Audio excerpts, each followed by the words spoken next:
weapons, there will be no war. And if the other side drops this weapon, every single Jewish person in Israel will die. Go ahead. And I'm saying this because 3 years ago I was relieved from my service as a soldier in the IDF. Okay, nice one. So come here if you're a soldier in the IDF. Come and speak to us. I'm not a soldier anymore. Well, you were. Come here and let's talk about you being a soldier in the IDF. It's valuable. Come here. You got experience. Okay, so you got. We have the leader of the Israeli Jewish advocacy people. movement, and then you have a former IDF fighter. Yeah.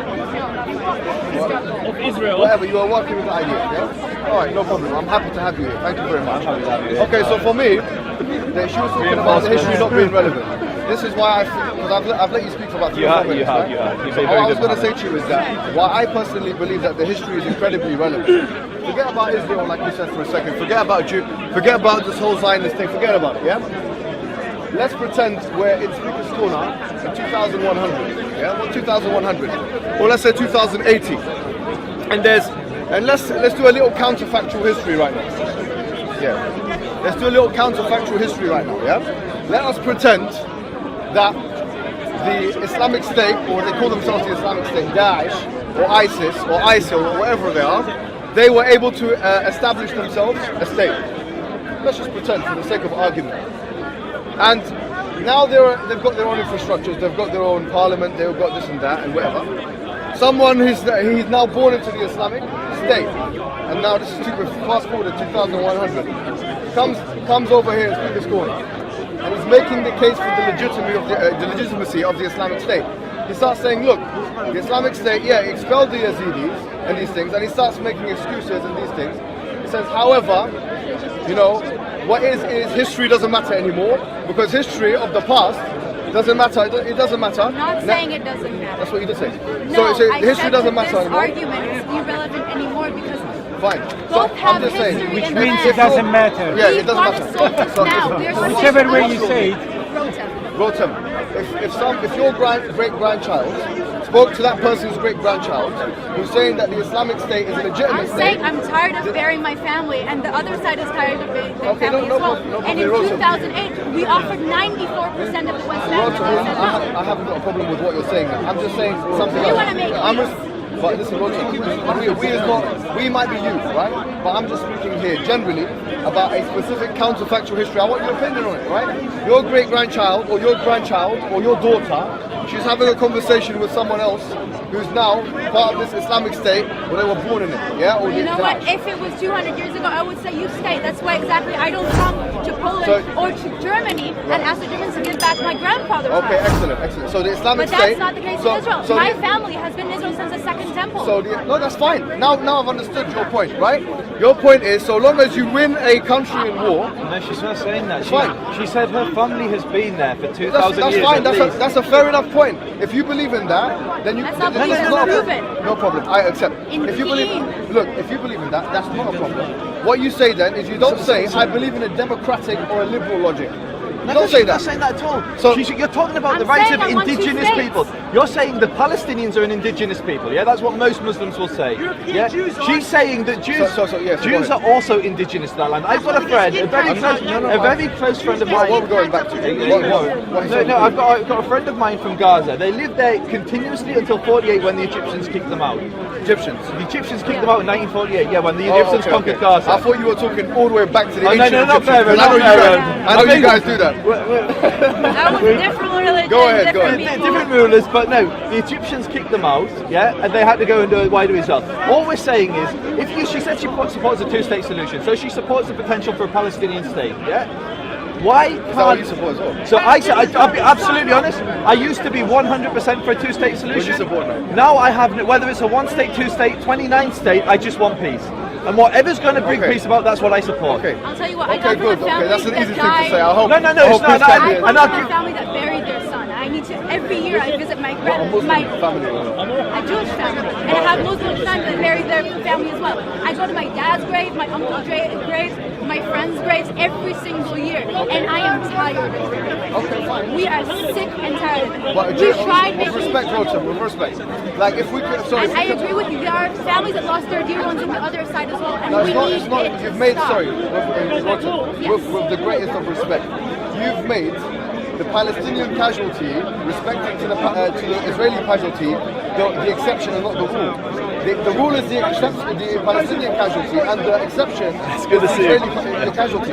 If you look at the amount of casualties in the two intifadas, there were of an excess of 10,000 people in two of those. You want to talk about the casualties of the German experience in the Second World War? That's nothing to do with the Muslims. No, but if one side attacks the other, then if the other side is stronger, other casualties on the So other what's side World will War II and Hitler got to do with the Palestinian experience?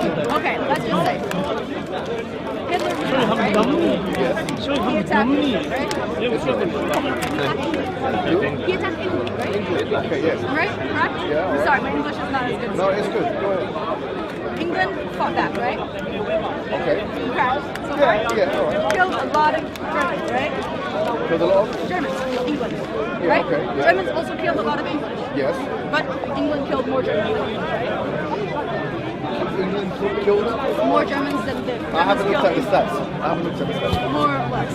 Maybe, yeah. Some innocent died, right? Some innocent. On both sides, right? But still, the Brits killed more Germans because the Germans attacked, right? Okay, go ahead. Now I feel sorry for every single person that was born in Gaza, lived horrible lives with horrible government, corrupt government. What government And are I we do. talking about? But The I'm Israeli saying, one? no. 12 years Hamas. there haven't been an election there. So do you actually Let me believe just that the finish. Israeli Let me government... just finish. Good, sorry. Okay? I was in Beersheba when we signed a ceasefire, and then 10 minutes later there were 14 rockets fired at me. Okay.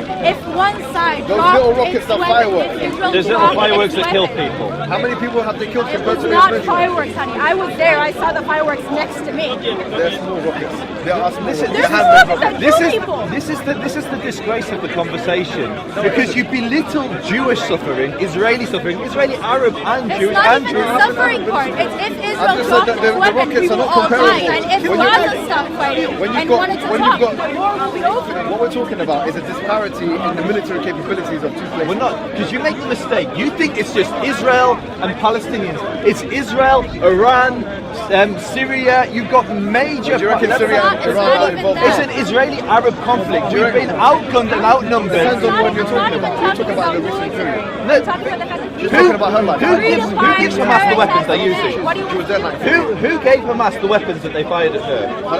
Who gave Hamas the weapons that they fired at Let's her? leave other countries So aside. No, Iran, are you it's talking about Iran. Okay, Syria let's and leave that Iran, aside but for not a moment. anymore. What's your name? Not again? anymore. What's your name? Mohammed. Nice to meet you. I wouldn't do it.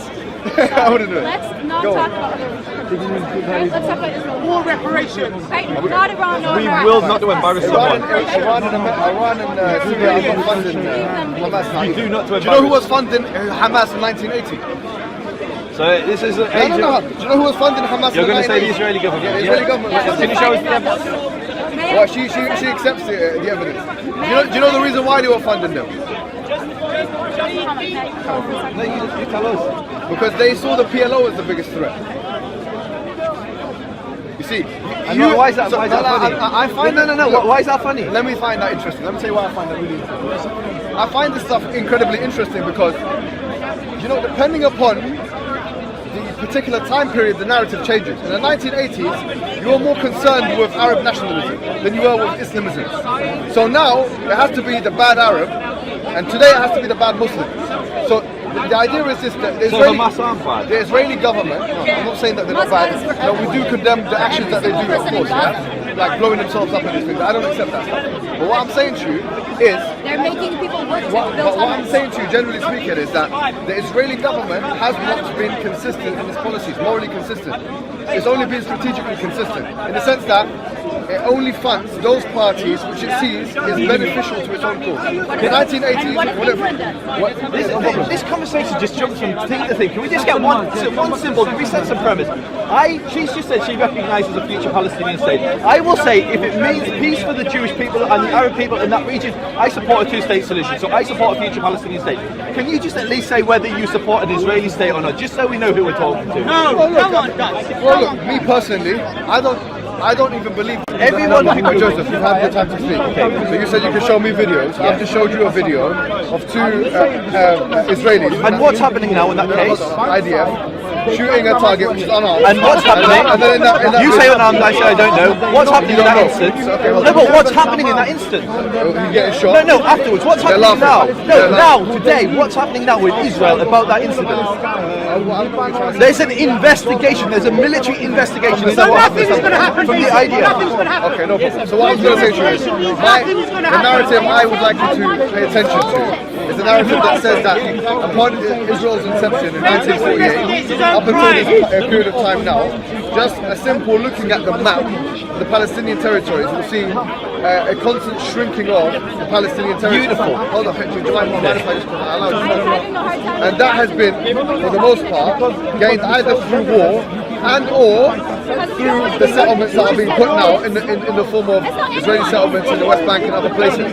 My point to you is this. My point to you is that isn't it patently clear to you, isn't it very, very obvious for you to see that from the beginning when you had things like Plan Dalit, where you had government documents, and they still exist to this day, that show that the intention of the Israeli government was to wipe away as many of the Palestinians as possible up until this point, so as to every once in a while, every 2 years, 3 years, bombard the most densely populated area in the world of civilian population, which is Gaza, bombard it, knowing full well that this will kill civilians. Isn't that clear to you? And then causing that place to be seized, such that you can't even bring things into it, and it takes certain things out of it, and a medical situation there has become dire, and the food situation has become incredibly. It's at the height of. It's now on the verge of being a humanitarian catastrophe. Don't you say that all of that, when you look at it completely, indicates to you that there is a problem in the policies of the IDF and the Israeli government? Okay, so can I respond and fact check each one? So several other points you made. First point was you claim that Israel's borders have been expanding. Not expanding. I didn't say You this. said Palestinian land has been shrinking. Yes. Okay, fine. Israel has actually given away 70% of the territory it once held. So Did you that's know not that? what- that's not what the map shows. No, it's exactly what the map What are you shows. talking about? Okay, so you don't know.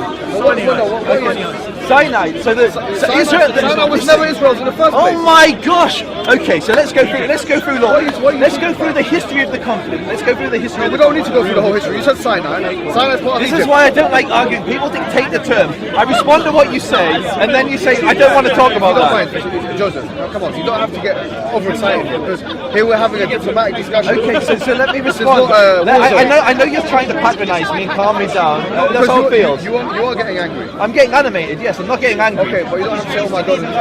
I'll let you talk. So, oh my gosh, yeah. Just tell me at any point, at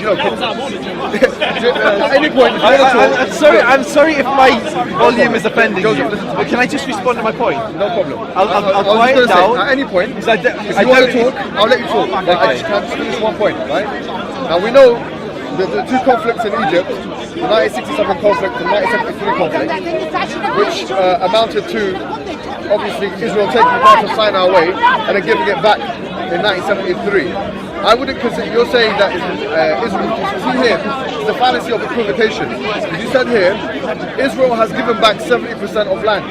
What he means to say is that Israel has given back 70% of land that it never owned in the first place. How do you think states are born, Muhammad? How did the Islamic Caliphate come to So what stretch? do you think about No, Islamic listen, because it's a very important point. How did, say, the Mamluks or any of the different caliphate, how did they come? I didn't know that. There was ones in Egypt and ones in So how did they India. come? How did they come to expand and have so much territory? Because they acquired it in conflict.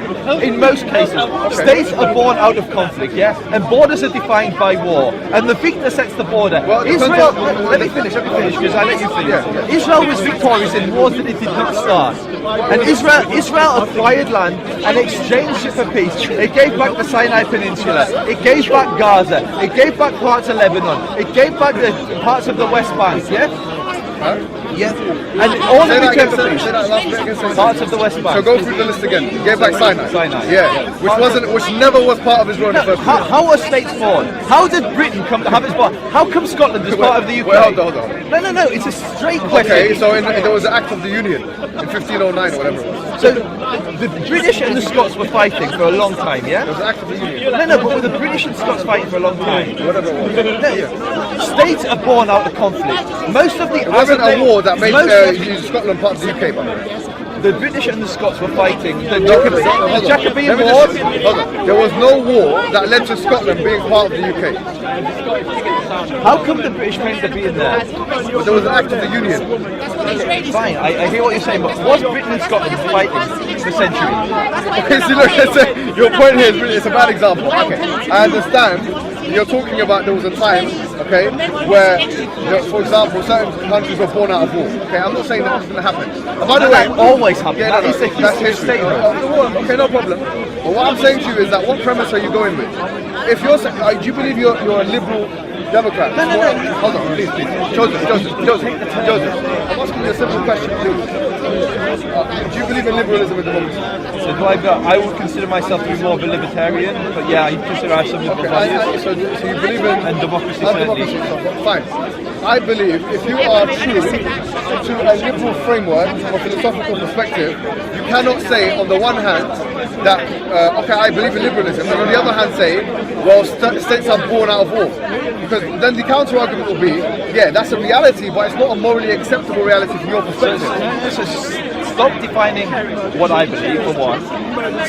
Jewish exceptionalism is what you're talking about. So you're saying that all the other states are born out of warfare, but it's immoral for Jews to use that same barometer, use that same measure for themselves. No, you're saying that if I think... No. Here's the difference, right? When we had the League of Nations collapse and then the UN start, yeah? Then you have the international laws. So you've got 2 or 3 different departments here. You've got 2 or 3 different dimensions.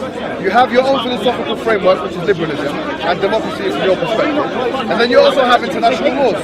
International laws which stipulate... I don't accept the United Nations. So it's a different conversation. The United Nations just nominated Syria to be in charge of chemical warfare, whatever it is. We all have our... Saudis in charge of the Human Rights Council. Me personally, I have my own reservations with the United Nations, no problem. But what I'm saying is that you can't say you don't accept the United Nations on the one hand, and the country which you're an advocate for, which is Israel, is not only part of the United Nations, but is a shaping country in the United Nations. It's the one nation that is continuously... It's the one nation in the last 100 years which has had its country, maybe not the one nation, but it's one of few nations in the last 100 years which has had the benefit of being defined as a country because of the United Nations. So it's interesting that he's saying... I disagree that... Joseph, you said it yourself. No, that's not what I said. I said the United Nations voted to recognise... There was a resolution in 1947. The United Nations does not have the legal power to create nations. I understand, but in 1947 there was a resolution. From that resolution was begotten Israel in 1948. So had the resolution not taken place, then Israel would not be here. What do you believe that vote was? Just so we can understand if we're talking on the same term. So from my understanding of history, throughout the 1940s and 50s, sorry, 1940s, the early 1940s, mid-1940s, there was this constant pressurization that the Zionist lobby was putting on Britain, to the extent whereby in 1943, I think it was, who was the guy in charge in 1943? Churchill, Roosevelt. No, it wasn't. It was what's his name? What we're talking about? The guy from Labour. Attlee. Yeah, Clement Attlee. He promised at one point the what do you call it? The Israeli state. Yeah. And then he took a step back from that. At which the Israelis or the Jews got very, very angry. And then he referred it to a mandate to Palestine. So Britain referred the case to a mandate to the United Nations. I apologize. Yeah. So they referred the case to the United Nations. After when Britain referred the case to the United Nations, in 1947, that's when the resolution took place, and in May 1948 is when Israel was born. So here, what we're saying is, you're saying I don't accept the United Nations. The irony of that is, you're saying you don't accept an organization that actually had it not been in existence, had it not put in the resolution, Israel would not exist in the first place. So do you believe the resolution brought Israel into existence? I believe that without the resolution, Israel would not have come into existence in May 1948. Okay, so I think we're saying the same thing. I believe, so I'm just going to say what I believe. I'm trying to answer. My understanding is Israel came into existence when they declared independence. The United Nations has no power to create a nation. That's not its function. I'm not saying it is. Yeah, what they have the ability to do is to define global consensus. And at that point, there was global consensus to recognise Israel, and Israel declaring independence is actually what about the global consensus that we should have a Palestinian territories? So, again, you're looking like you got me. No, I'm just wondering because now I've never said. When have I ever said there shouldn't be a Palestinian state?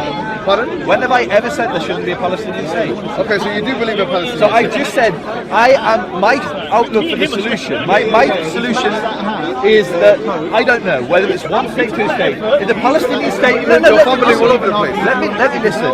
You don't know what you believe. If a Palestinian, no, I'll tell you what I believe. I believe the two-state solution from the bottom of my heart with incredible passion until I actually started visiting the West Bank and realising the reality of what that meant. Article 6 of the Palestinian National Charter says that any Jew that wasn't living there before the Zionist conquest, which most legal experts interpret to mean 1917, will be driven from the land, will be thrown out of the land, yeah? So you've got 500,000 Jews living in the West Bank, not ignoring Jerusalem, which you consider to be an international city.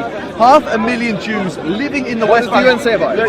What does the UN say about it? Just finish my point. 500,000 Jews living in the West Bank will be ethnically cleansed. If a two-state solution means making 500,000 I don't Jewish, know how you can say ethnically cleansed because they're cleansed because they're Jewish. By whom? By the Palestinian National Come on. But they were living in peace before. Listen. Can I make a point without you like patronising and talking down to me? Under the Palestinians. Let him say what he wants to say. Go on. There are 500,000 Jews living there. The Palestinian National Authority, in Article 6 of their national charter, state that any Jew that wasn't living there before 1917 will be thrown out. They're thrown out. National charter? The Palestinian National Authority's charter, Article 6. Google it. Anyone can look it up. What are you talking about? So the Palestinian National Authority, the PLO, had a charter which they reconfirmed in 1967. Hold on, are you talking? Because here, look. This is the kind of equivocation that causes me to be confused. Okay. Because your initial criticism was not to the PLO. You had a long discussion now about Hamas. I'm not singing the praise of the PLO. I think the PLO are a treacherous organisation. Okay, fine. So what's the issue here? The issue is that the PLO, or the National it's now Fatah, have explicitly stated that they will, what I consider to be ethnically cleansed, 500,000 Jews. About ethnic cleansing. Yeah. No, but that's what do you call removing someone from a land based on their religion? But hold on, because here, this is something which actually academically has been written about, and this is something a term that has been used in conjunction with the Israeli operations. So hold on, because I find it really interesting, right? That you're using the term ethnic cleansing. That's what would happen. In conjunction. Hold on, it's not what you can't predict the future like that. No, that's what the charter. You can only go by what Article 6 of the charter says, and anyone can Google 1967. No, but hold on. You and I both know international politics doesn't work in that way, all right? You don't understand the basics of geopolitics. That if you had, for example, a Palestinian state with Jewish people in it, the moment such ethnic cleansing could even be conceivable is the moment all of the foreign powers will be involved. That's what already happened when Jordan conquered the West Bank. They ethnically cleansed the Jews. No, this is not correct. That's absolutely correct. Jordan enacted a law which forbade Jews from being citizens of Jordan, which is why you have no Jews living in Jordan today, and you have no Jews living in Palestinian Authority-controlled areas of the West Bank, Area A. What is ethnic cleansing? Okay, if you've got an ethnic minority, or they can even be a majority, you have an ethnic group which is driven from a land because of their ethnicity. That's not cleansing. That is, you're confusing genocide if you're going to say killing. Genocide is the slaughter. Ethnic cleansing is driving someone from the land. Not necessarily. You can combine the two themes. Okay, fine, but I'm talking about ethnic cleansing. The definition of ethnic cleansing is driving people from a land based on their ethnicity. You've just made a claim that Jordan ethnically cleansed the Jews. The Jews. When Jordan conquered the West Bank, okay, they enacted a law which said that Jewish people are forbidden from residing or having citizenship in Jordan, No problem. which they then So that's what you consider ethnic Can I just cleansing? finish my point? Can I just finish my point? Yeah. Jordan conquered the West Bank. Britain recognised it. It said the West Bank is now part of Jordan, and they banned Jews from living there. The Palestinian National Authority, the PLO, continued this prohibition, which is why to this day there is not one Jew. So if you consider that ethnic cleansing, so now you're saying a restriction on the Jewish mobility in and around the West Bank area is tantamount to ethnic No, cleansing? no, I'm saying the reality today. Is that right? No. Irrespective of whether you think the Israeli Jews should be in the West Bank or not, the reality is today they're there. And if you believe, Yeah, I know you're talking about can I the just finish? Yeah, of course. If you believe that the moral solution to the problem in the Israel, West Bank, Palestine, call them what you will, if you believe the solution is to create 500,000 Jewish refugees, that's ethnic cleansing, and it's not moral. It's not a moral argument. Well, now you're creating a straw man. It's not a straw man. That's No, what no, would happen. because if you believe that's a conditional that has no relevance to my position. So there is the Palestinian National Authority's Charter, the PLO's Charter, which was reconfirmed in 1967, explicitly states this is what they're doing. This is not a straw man. We're going back a good 40 years ago to make a point about what a charter says. How many Arabs live in Israel? How many Arabs live in Israel? You tell me, man. You're the Israeli Yeah, one. there's over 1 million, between 1 million and 1.6 million. Okay, somewhere good. within that range. 20% of the population are there. How many Jews live in Areas A of the Palestinian-controlled territory in Gaza and the West Bank? Is that how you create? Why do they need to live there when they've created settlements there, my friend? They've taken the land over. What are you talking about? They're not allowed to live in the land. No, The Palestinian is a continuation of Jordanian law. The Joseph, Jews aren't please. allowed to live there. I want to ask you a simple question. The settlements that are being built now in the West Bank, what is your stance on them? So that's how we start the conversation. Perfect. And I asked you to define what are the borders. If you can tell me what the borders are, I'll tell you what my Okay, no, you position tell on me the what the settlements are. I tell you What are the borders? Okay, so for me, there are no borders. That's the problem.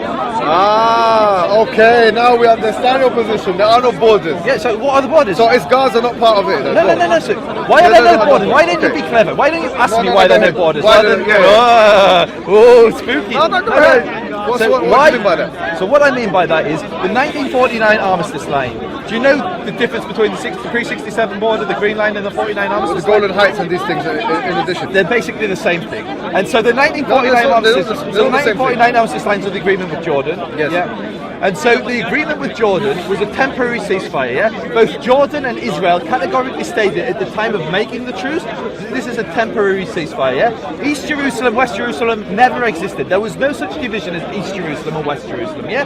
We can agree that. No, we can't agree with that. Listen. No. We can't. Hold on. I'm not talking about Jerusalem now because you've gone into a No. minutiae.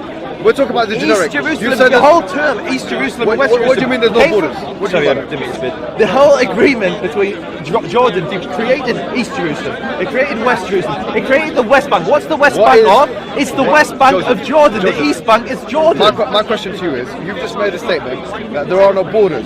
My question to you is, what did you mean by that statement? Okay, so this is what I'm trying to tell you. Go ahead. Israel and the Palestinians have never agreed to borders. Israel. So what does that entail? What does that mean? So it means that they have to sit down and negotiate what the borders are.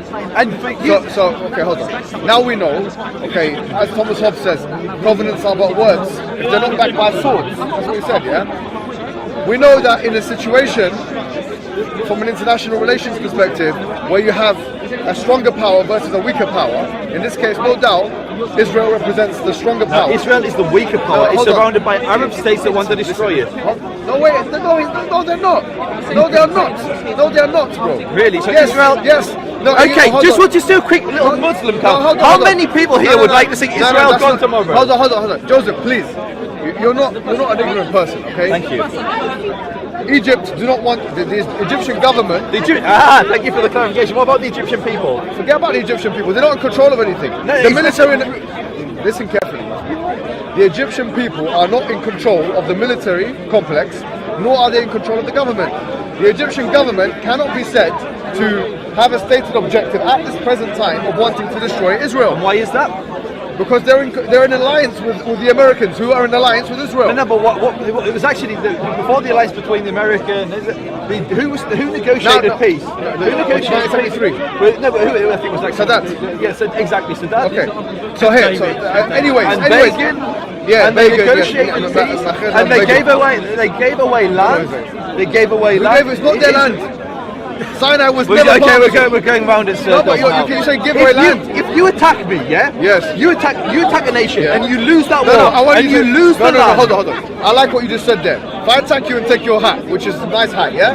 If I attack you and take your hat, and then put it on my head, yeah? And then afterwards I give it back to you. I say I'll give it back. Blank. I'll give it back to you. Your If hat. you launch an attack Your on hat. me, if you launch an attack on me and take my hat and lose your hat in the Listen, no problem. I mean, it's not going to happen. You're a big guy. Like, I can't even reach your hat. No problem. but, No problem. Go for it. Go on. Hopefully it doesn't come to that. Although the option is always available for MMA. One thing I'm going to say, just on that. Listen. Why do you guys always call out Tommy Robinson for violence? You stoop to his level. You're like, I'll Maybe fight you you're right. MMA. It's wrong. You like, No. be a bigger man. I mean, We're just using excuse it. the pun. We're just using it to get views and subscribers, which we've achieved. Anyways, I was going to take a step back now and say to you, listen. It depends on the premise. I haven't got a problem with what you're saying. In fact, let me be completely honest with you. If you say to me, I believe in not just war theory. I believe that, whatever. Like, you take the land, you win in war. So fine. If that is your premise, that you take the land that you win. I'm saying that's what's happened in history. No problem. Yeah. That's a morally acceptable premise. If that's your morality, then you have not contradicted yourself. Do you understand? Because you're saying that if the situation is that you take the land which you win in war, then ISIS is justified. No problem. You and ISIS, and let's say the Native Americans have been expelled from their land and genocide has How was happened. the Rashidun Caliphate? Did I pronounce it right? Yes, How yes. was that born? The Khulafa Rashidun. Yeah. Expansionism. And how did they acquire that territory? No, With swords. What I'm saying to you, listen to me carefully. Yeah? I'm saying to you, now this is another equivocation. Why? I'm saying if you believe, right, in a war, in the land that you get from war, if you believe in that theory, yeah, no problem. Yeah, you can say that. Because, however, I would put to you, even then, that the way Israel was born was not through war. It hid behind the colonial master of the United Kingdom, who then assigned that land to them. So it wasn't your war that you won. The last time we spoke, what did we speak about? What? We spoke about the King David bombing, yeah? Yes. Does that sound like Britain was the colonial power supporting the Israelis? Britain refused to vote in the vote. Refused to vote in the UN. Sorry, tell me what you mean by this. So there was an underground force in Israel that was Urgun, basically the Urgun that were fighting the British, for Jewish independence, Yes. And so at that time, Britain wasn't supporting Israel. When it came to the vote at the United Nations, Britain wasn't supporting Israel. When do you think Britain was supporting? It oscillated. When? No, in my opinion, it oscillated. So when were they supporting? So, for example, there were times like we said, I think it was Clement. It was Clement. I don't know if that's what you're going to say. But no. It was Neville Chamberlain. Neville Chamberlain? Yes. That was before the war, mate. Yeah, it was before the war. It was before the war. Neville Chamberlain, he wrote in a white paper in 1935. Okay, in 1935, check if I'm right. So right, Neville Chamberlain, see when he was in power. Neville Stanley Baldwin, actually. Neville Chamberlain, 1935, produced a white paper. The white paper said in it that the Jewish people were going to have their own land. Yeah, that basically that. Is that right? 37 to 40. Okay, so it might have been like, when was the white paper? Which paper? The Peel? There was lots of white When was the white paper? No, the one. 1936 white paper. Yeah, it was the 1936. Which limited Jewish immigration to the mandatory Palestine. That was the one. That was the Okay, white paper. so that is when it oscillated from. Yeah, that's when it oscillated from the whole Balfour thing to the white paper. So you're saying the white paper was okay? I can get agree it. with that. So what I'm saying is that the British policy, it oscillated between promising Israeli, or not at that time, but Israeli, the Jewish people land, and promising sovereignty and limitations of immigration to the Palestinian people because they saw that they were the majority, like in the white paper. Yeah, was it? Churchill was the one that wrote the white paper. It was Churchill. Yeah. No, but then that white paper was repealed. And then afterwards, after all these terrorist attacks took place, the Urgun and these things, that's when you had, when did the King David attack happen? 1946. So the King David attack is not a coincidence that the King David hotel attack happened in 1946, where this underground weapon, we call it attack. Forget about the word terrorist. We're not going to use that word. In 1946, right before the mandate was referred to the UN, yeah, for the British mandate, sorry, the resolution. Partition vote, yeah. Okay. He went into King David Hotel. They went into the basement of the hotel. Forget about it, they called them, they didn't call them. They did call them. Well, no problem, they called them, they didn't call them. The Jewish library says they called them, yeah? I read it. I read the Jewish library, the Jewish virtual library. I saw their account. Begin says they called them. Whatever, no problem. They called them, they didn't call them. In whatever case, they went into the hotel and 92 people died because of the barrel bombs that they put in place and the shootings that happened, okay? So, who were killed? Some 27 Palestinians were killed, and the rest were British people, yeah? Working in that hotel. Okay, some Jewish people were killed as well. So I don't understand, because this is the thing. That's why I've come to you. I feel like sometimes you do have a bias. I come to you and say to you, do you consider that this was a terrorist attack? You're saying that they're not terrorists. Why are they not terrorists? Because you know what the interesting thing is, sorry, just to add to it, that this same Begin, in 1946, who orchestrated this terrorist attack and who allowed 92 people to be killed, it was the same Begin that became the Prime Minister, became the President or Prime Minister? Prime Minister of Israel in 1948.